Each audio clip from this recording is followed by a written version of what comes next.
નમસ્કાર મિત્રો, સ્વાગત છે તમારું આપણી યુટ્યુબ ચેનલ પર. અને આજના વિડીયોમાં આપણે વાત કરવાની નમસ્કાર મિત્રો, સ્વાગત છે ફરીવાર અમારી ગુજરાતી ન્યૂઝ યુટ્યુબ ચેનલમાં. મિત્રો, હાલ હમણાં ગાંધીગ્રામ 15 વર્ષીય સગીરા ગુમ થતા અપહરણનો ગુનો દાખલ કરવામાં આવી રહ્યો છે.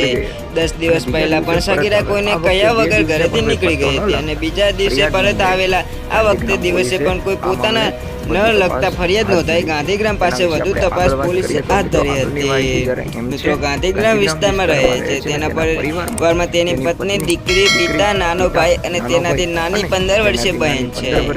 બહેન અભ્યાસ ન હતી કરતી. માતાનું અવસાન થયું હતું અને પત્ની હાલ તેના માવતરે છે. તારીખ 24/5/2024 રોજ સવારે 8 વાગે તેના પિતા ડાયાલિસિસમાં હોસ્પિટલ ગયા હતા. તેનો નાનો ભાઈ પણ સવારના 8 વાગે કામ કરવા માટે ઘરેથી નીકળી ગયેલ છે. તે ઘરે સૂતો હતો ત્યારે તે સગીરા બહેન ઉઠાડ્યો હતો. મિત્રો, નીતિની સતત અપડેટ મેળવવા માટે કૃપા કરીને અમારી ચેનલ સબસ્ક્રાઇબ કરવા નમ્ર વિનંતી. ઉઠાવ્યો હતો ત્યાર પછીની વાતમાં એવું બન્યું છે કે આ બહેનને કોઈ વ્યક્તિ લલચાવી ફૂસલાવીને ઉપાડી ગયેલ છે અથવા તો બદકામ કરવાના ઈરાદે લઈ ગયેલ છે.